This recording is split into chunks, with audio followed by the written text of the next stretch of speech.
자, 오늘은 삼각함수를 함께 공부해 볼 건데요.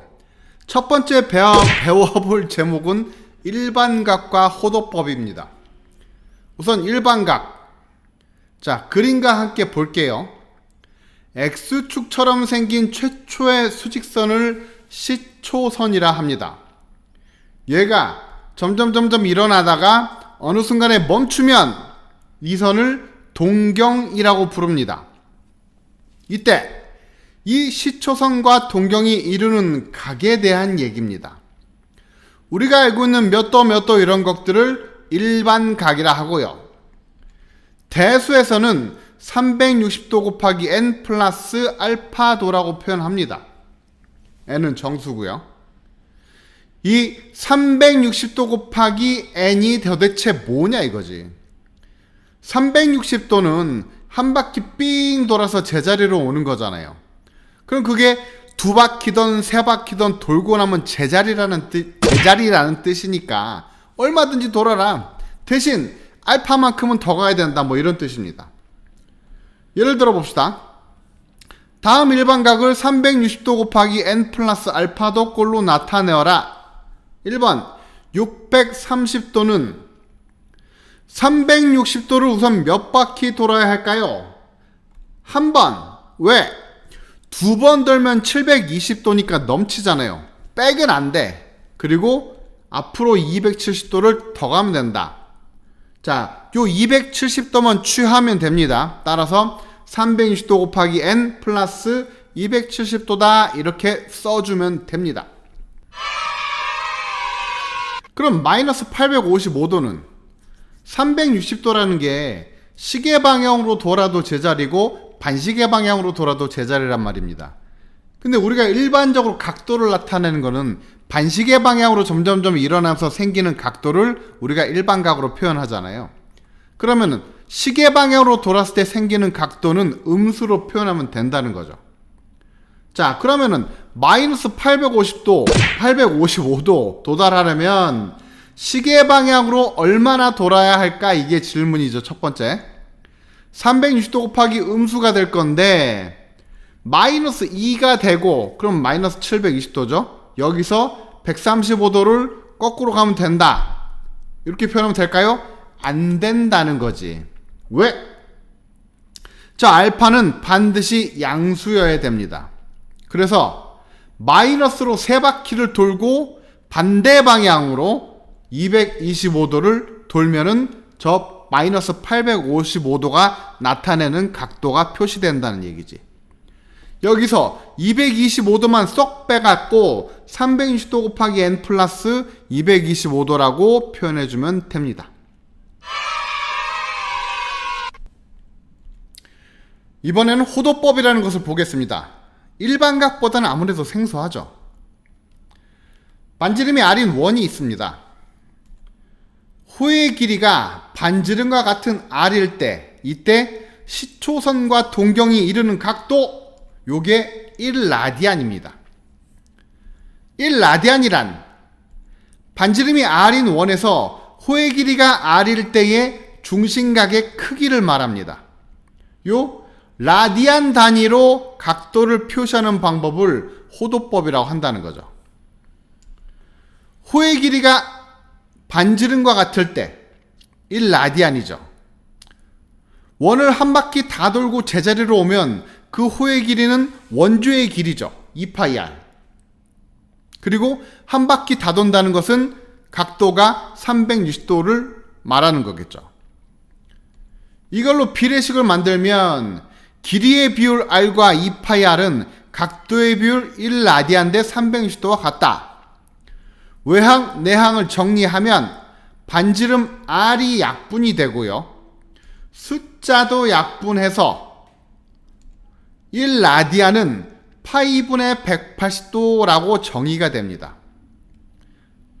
요거 조금만 변형하면 어떻게 돼? 1도가 180분의 파이 라디안이라고 할 수 있습니다. 보통 호도법에서 라디안이라는 단위는 생략합니다. 각도인데 요 도라는 표시가 없고 숫자만 있다? 그럼 호도법인 겁니다.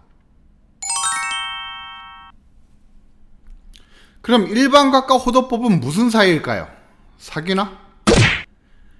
1라디안이 파이분의 180도라고 했고 1도가 180분의 파이 라디안이라고 했습니다.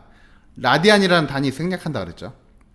자, 이제 본격적으로 일반각과 호도법 사이의 관계를 한번 봅시다. 1도가 180분의 파이라면 알파도는 180분의 파이에서 알파만큼을 곱하기를 하면 되겠죠. 그럼 일반각 0도는 알파에 0을 대입합니다. 그럼 0이 되겠죠. 30도는 마찬가지로 알파에 30을 대입합니다. 그럼 6분의 파이가 되고요. 45도는 같은 방법으로 4분의 파이, 60도는 3분의 파이, 90도는 2분의 파이. 앞으로는 이 호도법을 위주로 사용하게 됩니다. 굳이? 네, 굳이. 그럼 180도는 파이가 됩니다. 270도는 2분의 3파이가 되고요. 360도는 2파이가 됩니다. 와, 이걸 어떻게 다 외워? 많이 쓰다 보면 저절로 외워집니다. 부채꼴! 갑자기 부채꼴이 나오네요. 반지름의 길이가 R이고 호의 길이가 L이고 중심각의 각도가 세타인 부채꼴이 있습니다. 호의 길이 L을 구하는 과정입니다. 뭐 가르치는 입장에서 이런 얘기 하면 안 되지만 증명하는 거 관심 없으면 결론만 외우면 됩니다.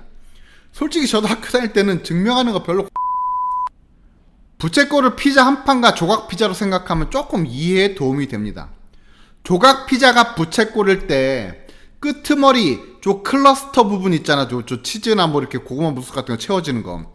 그 길이를 우리가 호라고 합니다. 그 길이를 L이라고 표시를 하면 피자 한 판의 둘레 길이는 원주니까 2파이 R이죠. 왜? 뭐 왜야? 당연히 원이니까. 자, 조각 피자의 중심각이 세타면 피자 한 판은 중심각이 2파이가 됩니다. 이제 막 호도법 소개시켜줘 놓고 막 써먹으면 어떻게 적응하냐? 팁을 하나 주자면 저 파이를 숫자 180이라고 생각하면 됩니다. 물론 실제로 파이는 3.14인데 호도법 계산할 때는 180이라고 생각하자는 얘기죠. 그럼 2파이면 2 곱하기 180이니까 360도 맞죠? 여튼 비례식을 풀어나가면 2파이가 약분이 되고 호의 길이 L은 반지름 R과 중심각 세타의 곱과 같다라는 결론을 얻게 됩니다.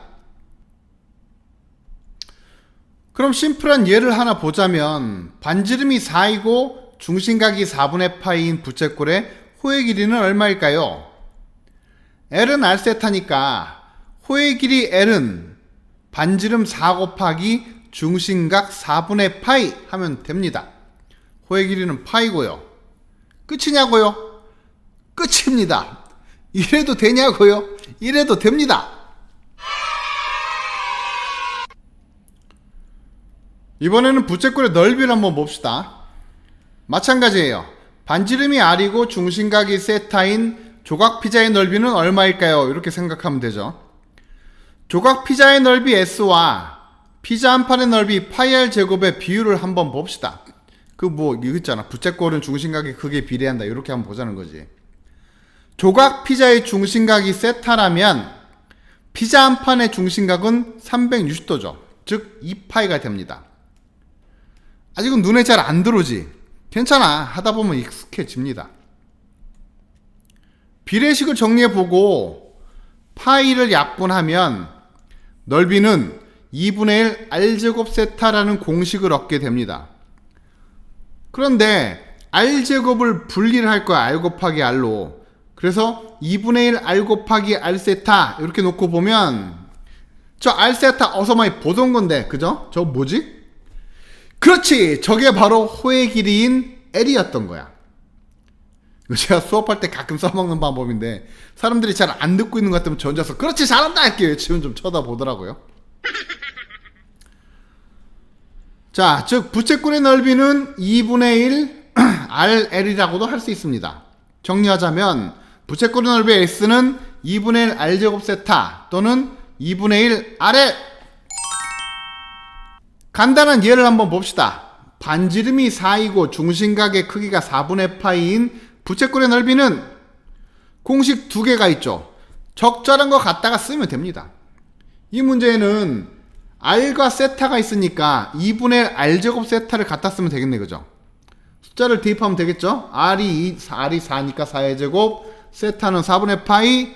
정리해보면 부채꼴의 넓이는 2파이다.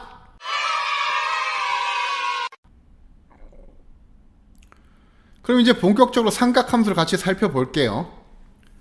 우선 중학과정의 삼각비를 복습해 보겠습니다. 직각삼각형 ABC가 있습니다. 대변의 길이를 스몰 ABC라고 하고 중심각이 아니죠. 각 B를 세타라고 한다면 사인 세타는 사인 방향이 어떻게 돼? 쪼렇게 좀 삐뚤어서 미안합니다. 그런데 저게 필기체 소문자 S라는 건 배웠죠, 중학교 때. 저 방향대로 가는 겁니다. 즉 빗변분의 높이 C분의 B가 사인 세타가 됩니다. 코사인 세타는 C. 좀 심하게 삐뚤어네. 자, 그래도 뭐 C자라는 건 대충 알겠죠? 그냥 방향만 보세요. 빗변분의 밑변 C분의 A가 코사인 세타가 되는 것이고요. 탄젠트 세타는 뭘 기대해.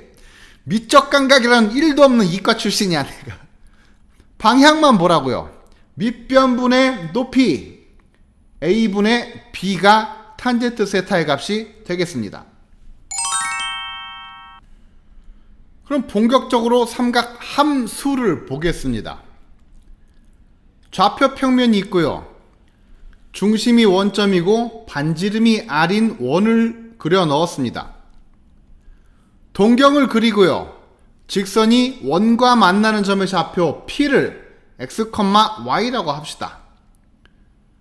점 P에서 X축에 내린 수선의 발을 Q, X, 0, Y축에 내린 수선의 발을 R, 0, Y라고 하고요. X축과의 각도를 세타라고 합시다. 사인 세타는 하던 대로 하면 됩니다. 빗변분의 높이 R분의 Y가 됩니다. 코사인 세타는 빗변분의 밑변 R분의 X가 됩니다. 탄젠트 세타는 밑변분의 높이 X분의 Y가 됩니다. 이게 삼각함수입니다. 별거 없습니다. 우리가 중학교에서는 삼각비를 0도에서 90도까지만 배웠습니다. 그래서 무조건 양수가 나왔죠. 그때가 좋았습니다. 뭔 얘기냐? 부호가 변동됩니다. 세상 이치가 다 그렇습니다. 그냥 가만히 있는 법이 없어. 계속 요동쳐. 1사분면 다시 좌표 평면 위에 반지름 R자리 원을 그려 넣고요. 동경이 원과 1사분면에서 만나도록 직선을 쏩니다. 만나는 점의 좌표를 X, Y라고 한다면 X값, Y값 모두 양수가 되겠죠. 1사분면이니까. 자, 사인 세타 아까 배운 대로 합시다. 뭐라고? R분의 Y. 근데 반지름도 양수, 반지름은 무조건 양수지. 길이니까. 그리고 Y값이 양수죠. 그럼 사인 세타 값은 양수가 됩니다. 코사인 세타 R분의 X 마찬가지. 반지름은 양수고요. X값도 양수죠. 코사인 세타도 양수가 됩니다. 탄젠트 세타 X분의 Y XY 값이 모두 양수니까 탄젠트 세타 값도 양수가 됩니다. 1사분면의 값은 뭐 큰 변동 없이 모두 양수 값을 갖습니다. 그럼 동경이 2사분면일 때는 어떻게 될까요? 자, 동경을 쐈어. 2사분면에서 저기 원과 만나는 점 P 요거를 X, Y라고 둔다면 2사분면이니까 X값은 음수고 Y값은 양수가 되겠죠? 사인 세타를 봅시다. R분의 Y 요건 진리야. 어느 사분면이든 똑같죠. 다만 이제 부호를 잘 봐야 됩니다. 반지름은 양수고요. 2사분면이니까 Y 값도 양수죠. 그래서 2사분면의 사인 값은 양수가 됩니다. 코사인 세타 R분의 X. 자, 여기서 지금까지 는 다른 모습이 나타난다는 거야. 2사분면이니까 X 값이 음수잖아요. 그래서 2사분면의 코사인 값은 음수가 됩니다. 탄젠트 세타 X분의 Y. 눈치 빠르면 이것도 알아챘겠죠, 그죠? X가 음수고 Y가 양수니까 전체 탄젠트 값은 음수가 됩니다. 이런 식으로 4분면별로 부호의 변화를 볼 겁니다. 3, 4분면 마찬가지 동경 그리고요. 원과 만나는 점 P의 X, Y를 보니까 둘 다 음수라는 거지. 3, 4분면은 사인 세타 R분의 Y. 당연히 Y가 음수니까 사인 세타 값은 음수가 됩니다. 코사인 세타 R분의 X. 요번에도 X가 음수죠. 따라서 코사인 값이 음수가 되고요. 탄젠트 세타 X분의 Y. 둘 다 음수니까 나누기 하면 부호가 양수가 되겠죠. 따라서 3, 4분면의 탄젠트 값은 양수가 됩니다. 마지막으로 4, 4분면 동경 그려 넣고요. 점이 아니죠. 원과 만나는 점 P가 XY. 그리고 살펴보면 X값은 양수고 Y값은 음수죠. 요걸 가지고 삼각 B의 부호를 보자는 거죠. 사인 세타 R분의 Y. Y가 음수야, 그죠? 그래서 R분의 Y 음수가 된다. 사인 값이 4, 4분면에서는 음수가 된다. 코사인 세타 R분의 X고요. 요번에는 뭐야? X가 양수죠. 그래서 4, 4분면의 코사인 값은 양수가 됩니다. 탄젠트 세타 X분의 Y. X는 양수, Y는 음수니까 요건 뭐야? 음수가 되겠죠. 그럼 전체적으로 한번 정리해 봅시다. 세타가 1, 4분면이면 X, Y 값이 모두 양수니까 사인 세타도 양수, 코사인 세타도 양수, 탄젠트 세타도 양수가 됩니다. 2, 4분면 X는 음수고 Y는 양수니까 사인 세타만 양수고 나머지는 음수가 됩니다.